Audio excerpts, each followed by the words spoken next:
สวัสดีทุกคนนะครับวันนี้นะครับเกมที่เรารักนะครับมีกิจกรรมคอลแลบกับอนิเมะอย่างดานมาชินะครับผมเนื้อหาหลักของเราในวันนี้นะครับก็คือเจเนติกสายปลายางนะครับกับการ์ดคอลแลบใหม่โดยเราจะโฟกัสไปที่แค่การ์ดไอวอลเลสไตล์อย่างเดียวนะครับเพราะว่า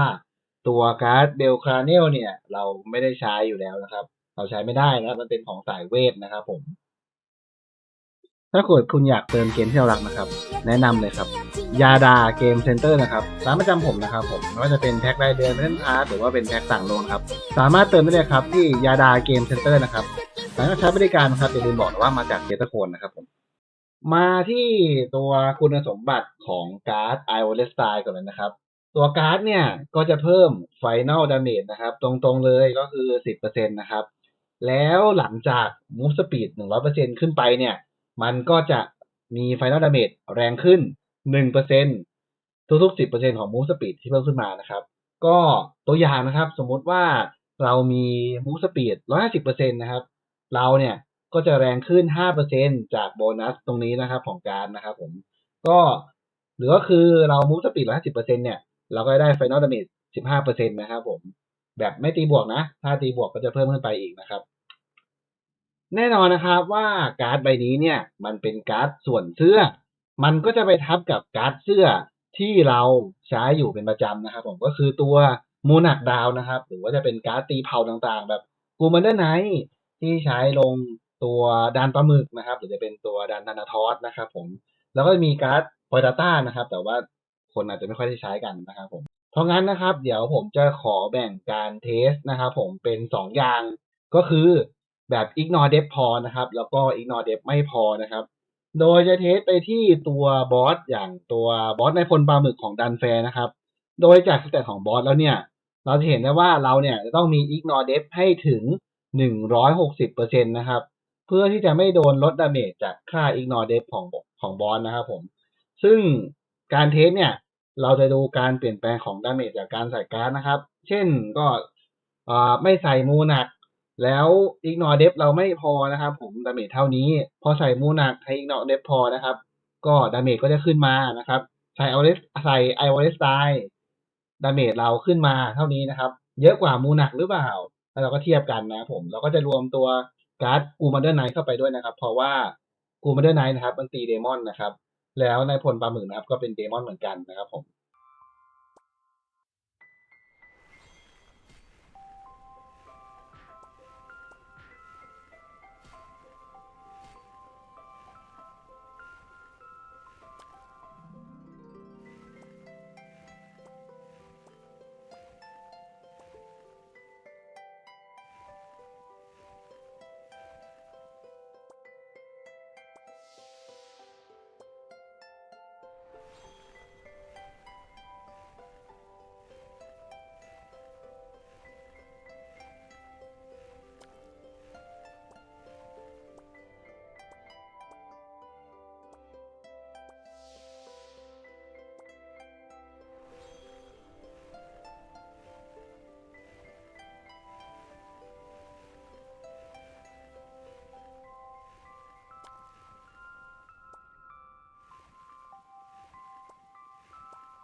ก็จากที่เทสมานะครับ เราจะเห็นได้ว่าถ้า ignore depth ของเราเนี่ย มันไม่พอนะครับ เราก็ควรไม่สิเราต้องใส่ monarch down นะครับ เพื่อให้เราเนี่ยมีค่า ignore depth ที่พอก่อน หรือจะเกินขึ้นมานิดหน่อยก็ได้ครับ เมื่อ ignore depth เราพอแล้วเนี่ย เราจึงสลับไปใส่การ์ดอื่นได้นะครับผม ก็ถ้าเกิดเราตีบวก15ได้แล้วเนี่ยกับมีของสวมใส่ของเราเนี่ยตีบวก15ความทรงจำ40เพิ่ม ignore depth รับขั้นมาเรียบร้อยแล้วนะครับถ้า ignore depth เราพอลบ 10% เนี่ยโดยไม่ใช้การ์ดมูนักเนี่ยเราก็ไปใส่การ์ดอย่างอื่นได้อย่าง Ioless Style หรือเป็นกลุ่มเรื่องไหนได้นะครับสำหรับ PVE นะครับแต่ว่า Ioless Style ก็ราคาก็จะแพงหน่อย300กว่า M นะครับราคาแบบปกติเลยนะส่วนในเรื่อง PVP ตอนนี้นะครับผมการ์ด Ioless Style เนี่ยเป็นการ์ดที่เพิ่มดาเมจได้ดีทีเดียวนะครับแต่ก็ขึ้นอยู่กับว่าเราจะไปทำดาเมจใส่อาชีพอะไรนะครับ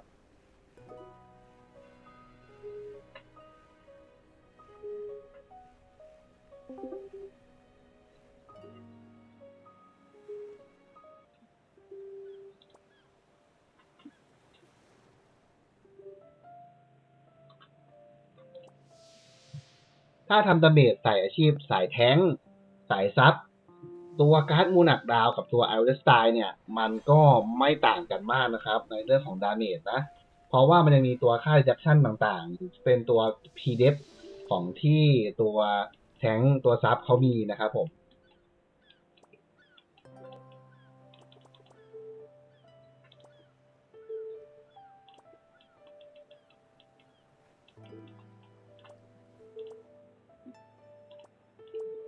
แต่ว่าถ้าเกิดจะทำดาเมจใส่พวกสาย DPS นะครับ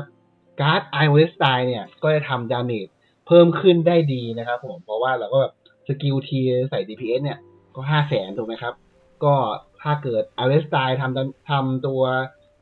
Final Damage ขึ้นมาเนี่ยแถมในวอลเนี่ยเรายังใส่ของวิ่งไวด้วยนะครับอย่างตัวหางวิ่งไวอะไรแบบนี้นะครับเราก็ได้ดาเมจเพิ่มขึ้นจากตัว Ioless Style มากเลยนะครับรวมถึงกดเค้กอะไรพวกนี้ด้วยนะครับผม ก็ขอให้คลิปนี้นะครับเป็นตัวช่วยในการประกอบการตัดสินใจนะครับสำหรับคนที่จะซื้อหรือทำการ์ด iWallet Style นะครับแต่ได้แนะนำนะครับในอนาคตนะครับถ้าเล่นยาวๆเนี่ยตัวค่า Ignore Depth ใน PVE ของเราเนี่ยมันพออยู่แล้วยังไงตัวมูนักดาวก็ต้องเปลี่ยนนะครับเพราะว่าเราจะมีทั้งตัวเสื้อเจเนตีบวก15นะครับแล้วก็มีแบบตัวถุงมือปายาตี15หรือเป็นผ้าคลุมตี15นะครับเราก็ได้ตัว Ignore Depth เพิ่มขึ้นมานะครับ รวมถึงความทรงจำเวล40อัพขั้นนะครับได้ ignore depth เพิ่มนะครับผมก็ในอนาคตนะครับถ้าของมันเต็มนะครับตัว ignore depth เราพออยู่แล้วครับผมแต่ในทาง PVP นะครับก็แล้วแต่ครับผมเพราะว่าถ้าจะทำเนี่ยนะครับเราก็ต้องคำนึงด้วยว่าเดือนหน้านะครับมีการ์ดวัวส่วนบวกเข้ามานะครับผมเป็นการ์ดเพิ่มค่าเพนนะครับผมเพนกายภาพนะครับคล้ายๆกับตัวไฮวิสาดนะครับแต่นี้เป็นของกายภาพนะไฮวิสาดเพิ่มเอ็มเพนถูกปะ การ์ดวัวเพิ่มเพนกายภาพนะครับผมก็จะมีทั้งการ์ดวัวนะครับส่วนหมวกเพิ่มเพนกายภาพแล้วก็ตัวการ์ดเซเรนวินเซอร์นะครับเพิ่มดาเมจขนาดกลางส่วนหัวเหมือนกันนะครับแต่สำหรับผมนะครับผมจะโฟกัสไปที่การ์ดวัวมากกว่านะครับเพราะว่าสำหรับผมแล้วค่าเพนนะครับมันใช้ได้ทั้ง PVE และ PVP แถมเป็นค่าที่ต้องการมากใน PVP ด้วยนะครับฉะนั้นแล้วสำหรับผมจะไปโฟกัสการ์ดวัวแทนการ์ดเซเลนนะครับ การ์ดเซเลนเนี่ยมันก็จะได้เป็นการ์ดตีขนาดกลางนะครับก็จะเป็นสำหรับสาย PVP เลยนะครับผมแต่สำหรับผมแล้วคิดว่าการ์ดเพนจะดีกว่านะครับสำหรับเจเนนะสำหรับเจเนนะครับผมอาจจะรวมถึงตัวสายกายภาพอาชีพอื่นด้วยนะครับผมแต่ว่าสำหรับเจเนก็คือแนะนำว่าให้ทำเป็นการ์ดวัวก่อนนะครับจะดีที่สุด ก็จบกันไปนะครับสำหรับคลิปนี้นะครับก็อย่าลืมกดไลค์แล้วกดติดตามนะครับผมแล้วก็สามารถแบ่งปันแชร์ไปให้เพื่อนๆได้นะครับผมสำหรับคลิปนี้นะครับให้กับเพื่อนๆที่เล่นเกมนี้ที่จะทำตัวการ์ดคอลแลบเนี่ยเป็นตัวช่วยในการตัดสินใจนะครับผมขอบคุณทุกคนที่เข้ามารับชมมากครับผมขอบคุณมากครับ